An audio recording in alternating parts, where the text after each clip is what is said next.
Hello viewers, welcome back to our channel బడిబందులు. ఈరోజు video వచ్చేసి బడిగంట సిరీస్లో 20th వీడియో అండి. ప్రీవియస్ ఇయర్ నుంచి కొన్ని క్వశ్చన్స్ ప్లస్ అలాగే నేను కొన్ని ప్రిపేర్ చేసిన క్వశ్చన్స్ ఈ వీడియోలో మనం ఎక్స్ప్లెయిన్ చేసుకుందాము. ఎలా ఈజీగా అనలైజ్ చేయాలి, ఎలా ట్రిక్స్ అనేటివి ఏమేమి ఉంటాయి అనేది ఈ వీడియోలో మనం నేర్చుకుందాము. అలాగే మీ ఫ్రెండ్స్ కానీ మీ ఫ్యామిలీ ఫ్రెండ్స్ కానీ ఈ వీడియో అనేది షేర్ చేయండి. వాళ్ళు కూడా ఏదైనా కాంపిటేటివ్ ఎగ్జామ్స్కి ప్రిపేర్ అయ్యే వాళ్ళు ఉంటే వాళ్ళకు కూడా కొన్ని మార్క్స్ ఎక్కువ వచ్చేందుకు అవకాశం ఉండేలా ఈ వీడియో ఉపయోగపడుతుంది. సో వీడియో అనేది ఎండ్ వరకు చూడండి, అప్పుడే మీకు ఎలా చేయాలో ఒక ఐడియా అనేది వస్తుంది. వీడియో నచ్చితే లైక్ చేయండి, షేర్ చేయండి. అలాగే మరిన్ని ట్రిక్స్ కోసం, మరిన్ని వీడియోస్ కోసం మన ఛానల్ని సబ్స్క్రైబ్ చేసుకోండి. ఓకే, ముందు వీడియోలోకి వెళ్ళే ముందు ఒక 2 జీకే క్వశ్చన్స్ నేర్చుకుందాం. సో ఈరోజు ఫస్ట్ జీకే క్వశ్చన్ వచ్చేసి,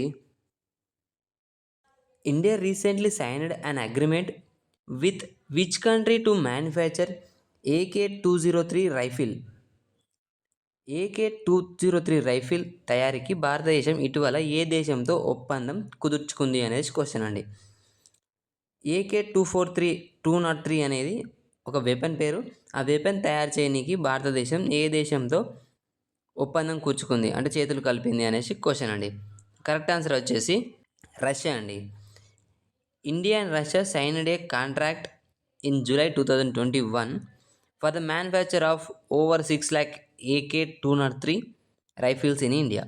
భారతదేశంలో 6 లక్షల కంటే ఎక్కువ AK-203 రైఫిల్స్ తయారీకి భారతదేశం మరియు రష్యా July 2021లో ఒక ఒప్పందంపై సంతకం చేశాయి. Option A is right answer. Okay, next GK question, which city hosted the 2022 Commonwealth గేమ్స్ని కండక్ట్ చేసిన సిటీ ఏంటిది? అది 2022లో ఆ సిటీ ఏంటిది అనేసి క్వశ్చన్. ఆప్షన్ చూడండి.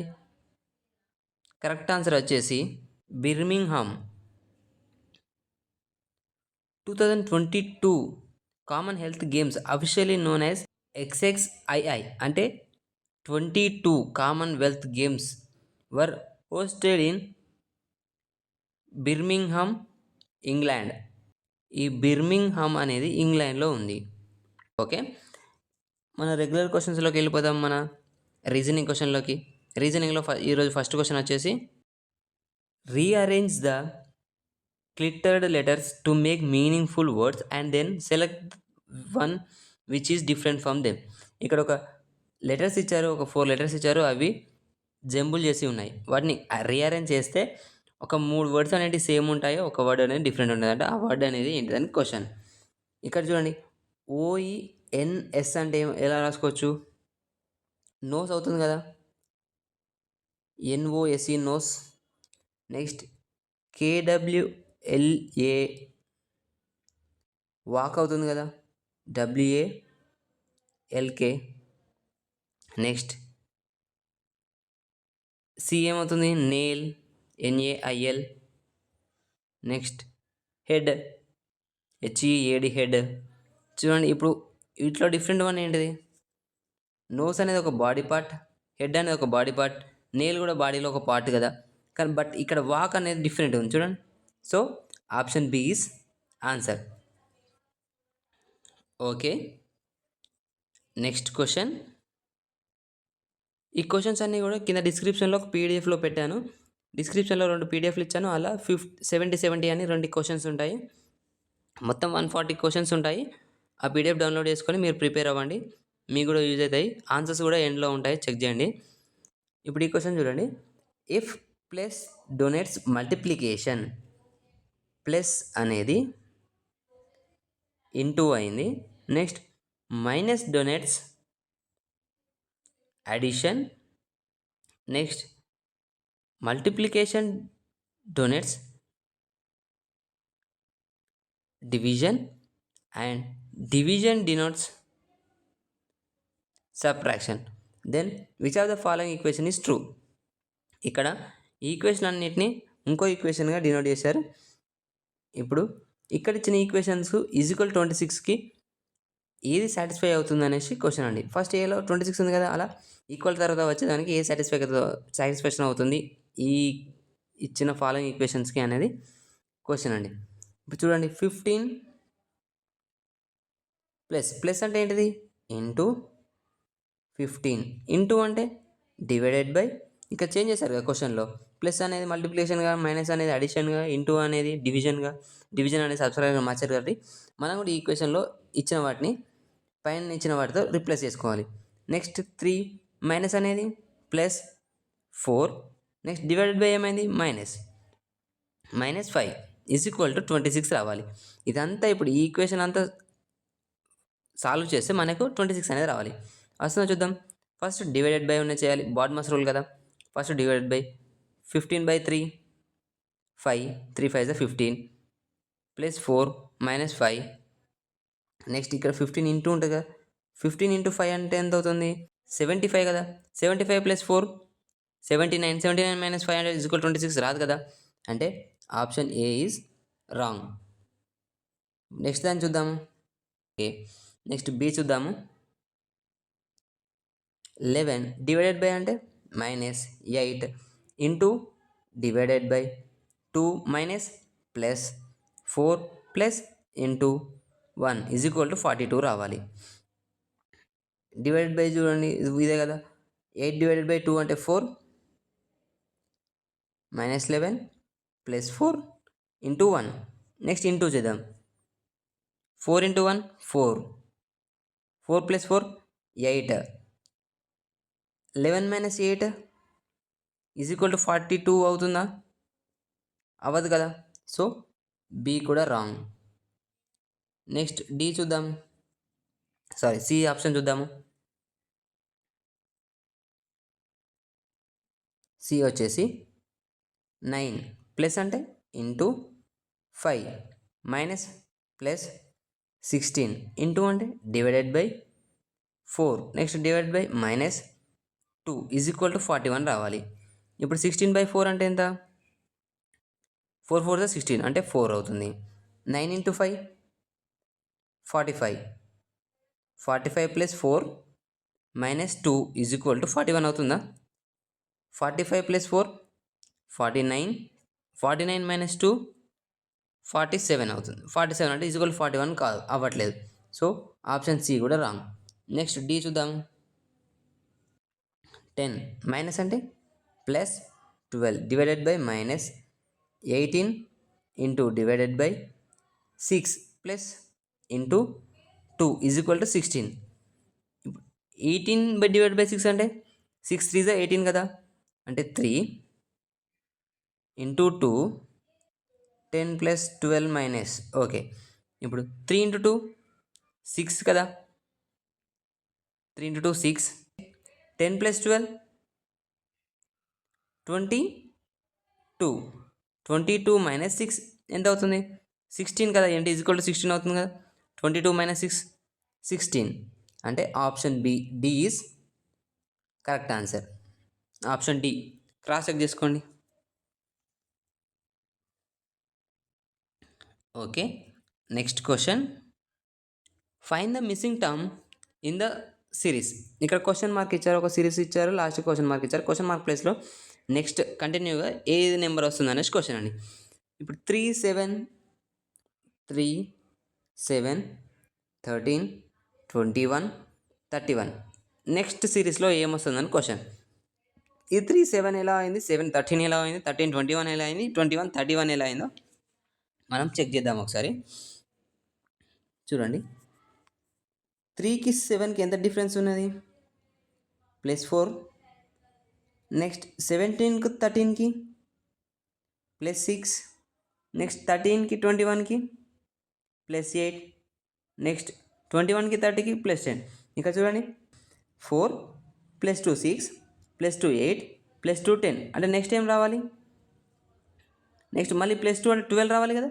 అంటే 32 + 2 31 + 12, 31 + 12 అంటే 43. 43 కదా. Answer C. C is answer. Cross check చేయండి ఒకసారి.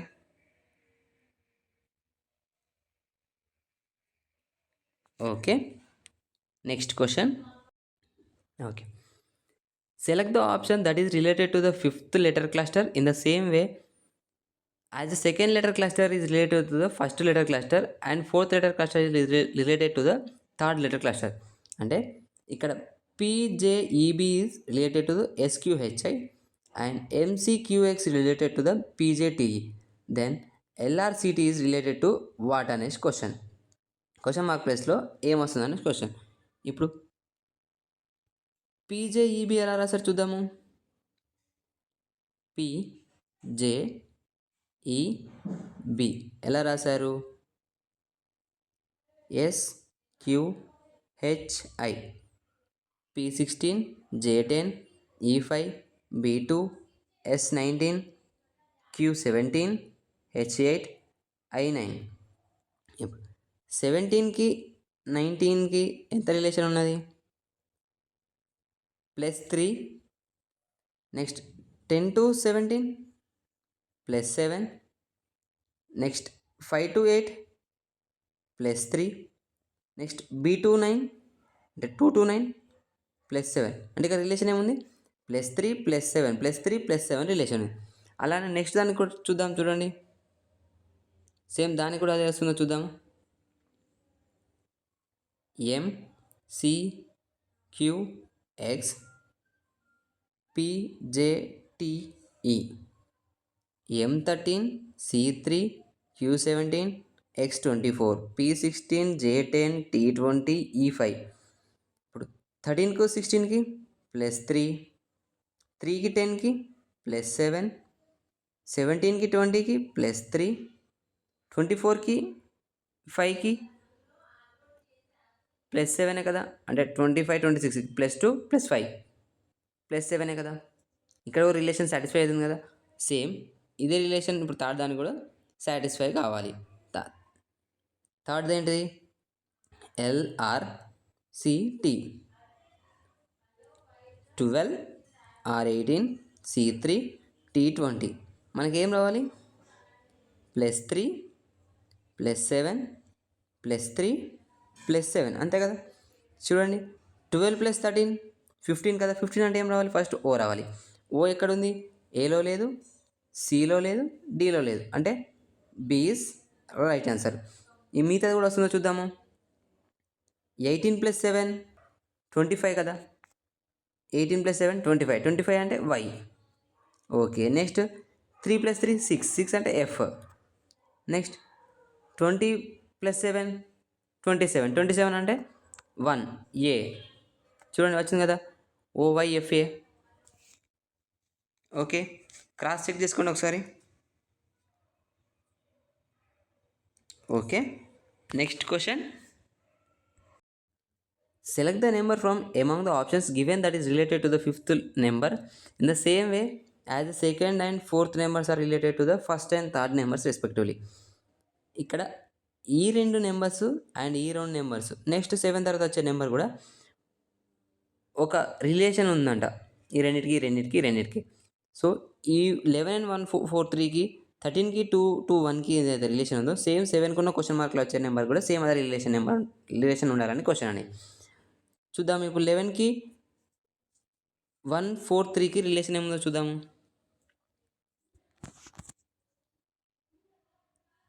ఎలా రాసుకోవచ్చు? 11 ఇంటూ ఎంత చేస్తే 143 వస్తుంది? 13తో వస్తుంది కదా. 11 ఇంటూ 13 ఈజ్ ఈక్వల్ టు 143 కదా. నెక్స్ట్ 13కి మరి 13 ఇంటూ 13 చేస్తే 2 to 1 రాదు కదా. ఏమొస్తుంది నెక్స్ట్? 13 అంటే 17 చేస్తే 2 to 1 కదా. ఇక్కడ ఎలా వస్తుంది? ఇక్కడ ఈ ప్రైమ్ నెంబర్స్ కదా 11 13. 11 తర్వాత నెక్స్ట్ వచ్చే ప్రైమ్ నెంబర్ 13. 13 తర్వాత నెక్స్ట్ వచ్చే ప్రైమ్ నెంబర్ 17. సేమ్ ఇలానే 7 తర్వాత వచ్చే నెక్స్ట్ ప్రైమ్ నెంబర్ ఏంటి? 11. అంటే 7 into 11 77. Option D is answer. Cross check చేయండి ఒకసారి. Okay, next question. ఈ క్వశ్చన్ చూడండి. 5 friends have their interview on different dates in the month of February, a leap year. Leap year ఫిబ్రవరి అంట. Leap year ఫిబ్రవరి అంటే ఎన్ని డేస్ ఉంటాయి? 29 days ఉంటాయి ఫిబ్రవరిలో. Okay, all have their interview on event dates. Event dates మీద ఉన్నది అంటే 2 4 6 8 10 12 అవి. Okay, they are exactly 5 days gap 5 dates gap between each interview. ఒకరి ఇంటర్వ్యూకి నెక్స్ట్ ఇంటర్వ్యూకి 5 డేస్ మధ్యలో గ్యాప్ ఉందంట. On which day does the first person will have the interview? If none of them have their interview on 28th February రోజు ఎవరికి కూడా interview ఉండకూడదు. So first ఏ date రోజు ఇంటర్వ్యూకి వెళ్ళారు ఫస్ట్ పర్సన్.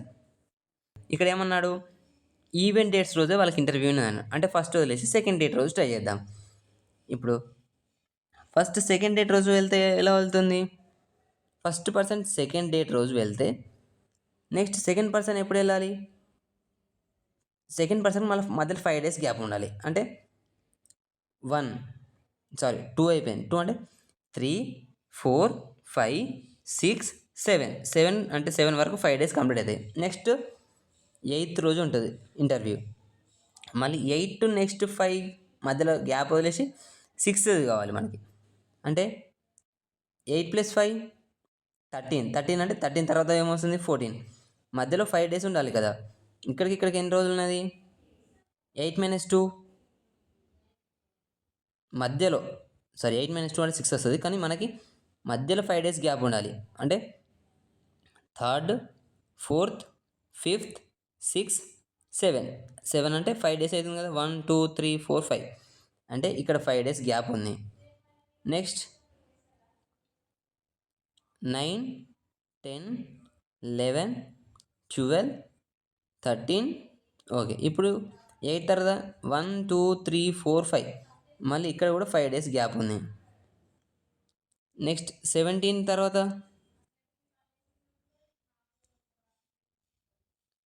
15, 16, 17, 18, 19. నెక్స్ట్ ఏం రావాలి మనకి? 20 కదా. ఇక్కడ 20 అంతే కదా. 1, 2, 3, 4, 5. నెక్స్ట్ ఇది 20 అండి. 20 మళ్ళీ 20కి మళ్ళీ నెక్స్ట్ డే ఏమొస్తుంది? 1, 2, 3, 4, 5 అంతే కదా. 1, 2, 3, 4, 5 డేస్ పోతే నెక్స్ట్ వచ్చే డేట్ 26. మళ్ళీ మధ్యలో 5 డేస్ గ్యాప్ కదా. ఎంతమంది అన్నాడు మొత్తం? 5 ఫ్రెండ్స్. 5 కదా వాళ్ళు ఉన్నది.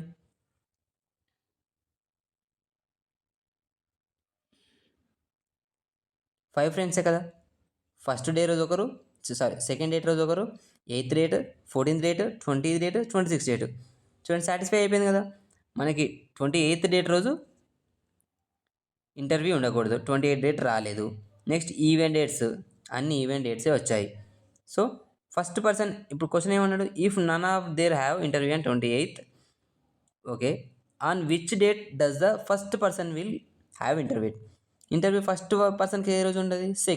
Second answer. సెకండ్ ఎక్కడ ఉన్నది? B is answer. Cross check చేసుకోండి ఒకసారి.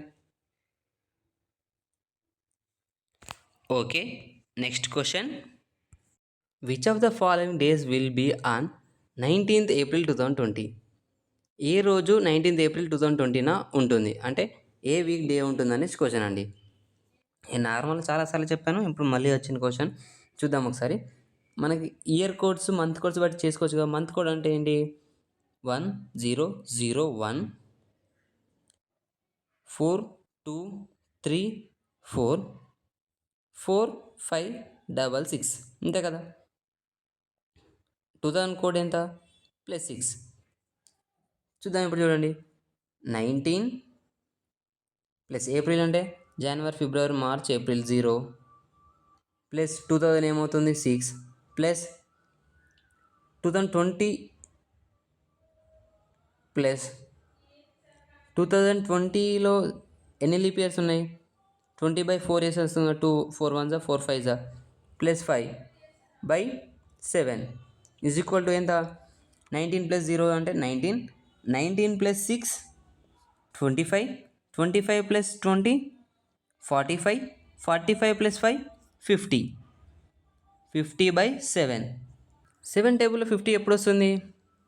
7 1 7 5 35 7 6 42 7 7 49 కదా. రిమైండర్ ఎంత అవుతుంది? 1. అంతే కదా. రిమైండర్ 1 అంటే ఎంత వీక్ కోడ్లో 1 అంటే Sunday. Sunday is answer. Cross check చేయండి ఒకసారి. Okay, next question. A man starts from a point and walks 8 kilometres towards north. ఒక వ్యక్తి ఒక పాయింట్ నుంచి స్టార్ట్ అయ్యి నార్త్ సైడ్ 8 కిలోమీటర్స్ వెళ్ళాడు. 8 కిలోమీటర్స్ నార్త్కి వెళ్ళాడు. Next turns right and walk 12 kilometres. నార్త్కి వెళ్ళే వాళ్ళ రైట్ ఎటవుతుంది, ఈస్ట్ సైడే కదా, అంటే east side 12 kilometres. Next turns left and walk 7 kilometres. ఇలా ఈస్ట్కి వెళ్ళే వాళ్ళ లెఫ్ట్ ఎటవుతుంది, నార్త్ సైడే కదా, అంటే నార్త్కి మళ్ళీ ఎన్ని కిలోమీటర్లు వెళ్ళాడు, 7 కిలోమీటర్స్. నార్త్కి 7 కిలోమీటర్స్ వెళ్ళాడు. Next turns and walk 24 kilometres towards south. South అంటే ఇటు కిందికే కదా, అంటే మళ్ళీ ఇక్కడ దాకా వెళ్ళిన అతను మళ్ళీ కిందికి సౌత్ అంటే ఇటు సైడ్ ఎన్ని 24 కిలోమీటర్స్, అంటే ఇక్కడ నుంచి ఇక్కడికి 7, మళ్ళీ ప్లేస్ ఇదే సేమ్ డిస్టెన్సే కదా ఇక్కడికి, అంటే ఇది మళ్ళీ 8 అవుతుంది కదా. సో నెక్స్ట్ 7 + 8 ఎంత 15, మొత్తం కావాల్సింది 24. 24లోకి వెళ్ళి 15 పోతే ఇంకెంత ఉంటుంది 9, అంటే ఇక్కడ నుంచి ఈ పాయింట్ నుంచి మళ్ళీ 9 కిలోమీటర్స్ డౌన్, ఇక్కడ ఒక 9, అంటే ఇక్కడ నుండి ఇక్కడికి మొత్తం 25 కిలోమీటర్స్ వచ్చింది. అంతేనా. ఇప్పుడు క్వశ్చన్ ఏంటిది, in which direction is he from the starting point. Starting point నుంచి ఇతను ఇప్పుడున్న ప్లేస్కి ఏ డైరెక్షన్లో ఉన్నదని క్వశ్చన్. ఇదే డైరెక్షన్ కదా, ఇదే డైరెక్షన్లో ఉన్నాడు కదా అతను. ఈ డైరెక్షన్ ఏంటిది, నార్త్, సౌత్, ఈస్ట్, వెస్ట్. ఈ డైరెక్షన్ ఏంటిది, ఏ డైరెక్షన్లో ఉన్నాడు. ఇక్కడ చూడండి, ఇది ఇంకొక పాయింట్ మిస్ అయింది లాస్ట్కి. 24 కిలోమీటర్స్ తర్వాత ఇంకోటి ఉంది పాయింట్, అది మిస్ అయిందండి. ఒకసారి చూద్దాము.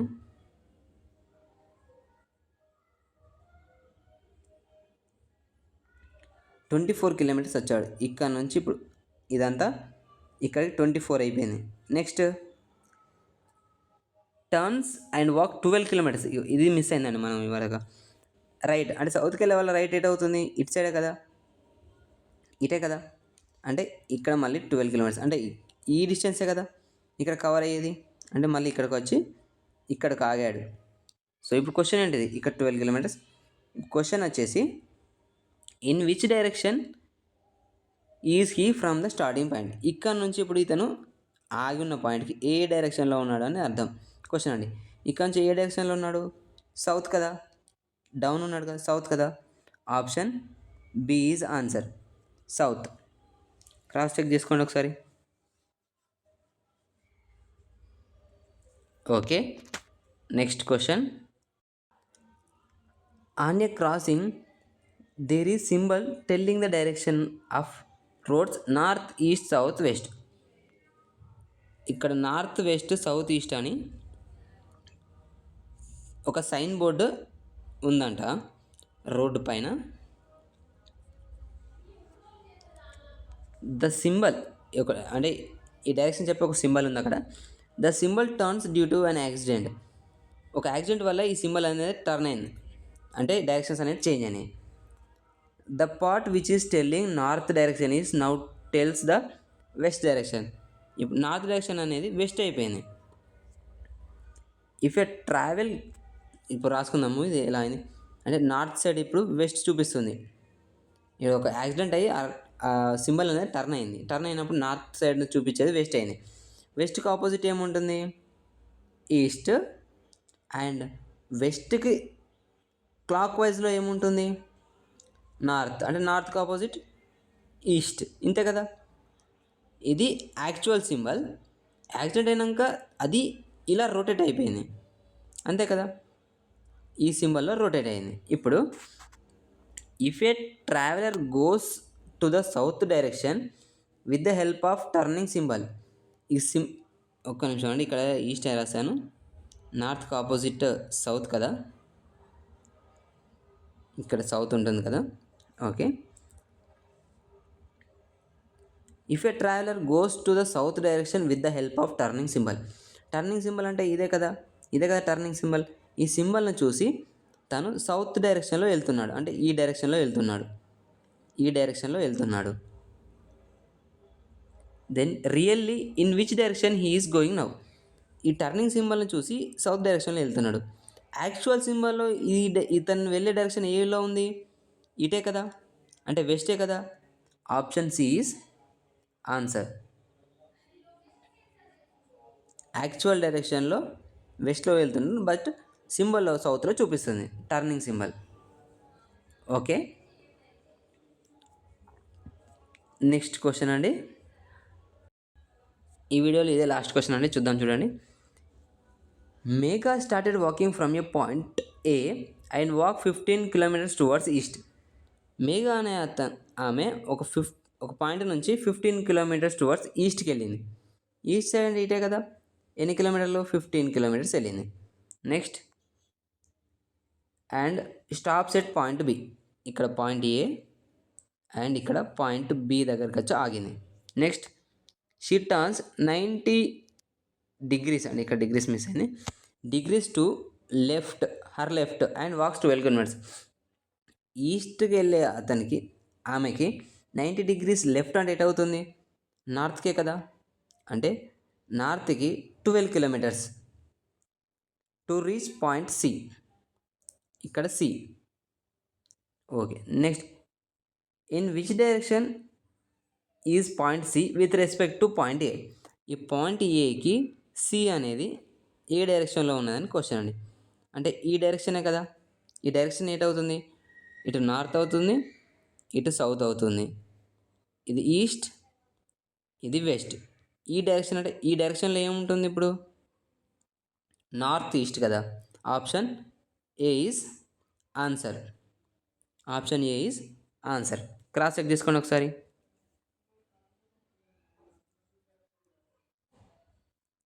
ఓకే ఫ్రెండ్స్, ఇంతటితో ఈరోజు వీడియో అనేది పూర్తయిపోయింది. క్వశ్చన్స్ అన్నీ కూడా పీడిఎఫ్ చేసి కింద డిస్క్రిప్షన్లో లింక్ పెట్టాను. అక్కడ నుంచి మీరు పీడిఎఫ్ అనేది డౌన్లోడ్ చేసుకొని ప్రాక్టీస్ చేసుకోండి. మీకు కూడా ఒక ప్రాక్టీస్ అనేది అవుతుంది. అలాగే వీడియో నచ్చితే లైక్ చేయండి, షేర్ చేయండి. అలాగే మరిన్ని వీడియోస్ కోసం మన ఛానల్ని సబ్స్క్రైబ్ చేసుకోండి. అలాగే మీ ఫ్రెండ్స్ కానీ మీ ఫ్యామిలీ మెంబర్స్ కానీ ఎవరైనా కాంపిటేటివ్ ఎగ్జామ్స్కి ప్రిపేర్ అయ్యే వాళ్ళు ఉంటే వాళ్ళకు కూడా ఈ వీడియో అనేది షేర్ చేయండి, వాళ్ళకు కూడా ఉపయోగపడుతుంది. అలాగే మీకు ఇంకేమైనా డౌట్లు ఉన్నా మన కామెంట్లో కామెంట్ చేయండి. ఏదైనా క్వశ్చన్స్ ఉన్నా కామెంట్ చేయండి, వాటిని నెక్స్ట్ వీడియోలో నేను డిస్కస్ చేస్తాను. అలాగే మీరు ఇంకొంచెం ప్రోత్సాహం ఇస్తే నేను లైవ్ క్లాసెస్ కూడా ఫ్రీగా అరేంజ్ చేయడానికి ట్రై చేస్తాను ఫ్రెండ్స్.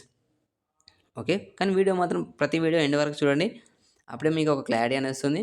ఏమైనా రాంగ్ ఆన్సర్స్ పెట్టినా కూడా నాకు కామెంట్ చేయండి, అవి నెక్స్ట్ వీడియోలో నేను రెక్టిఫై చేస్తాను. Okay friends, thank you friends, thank you for watching.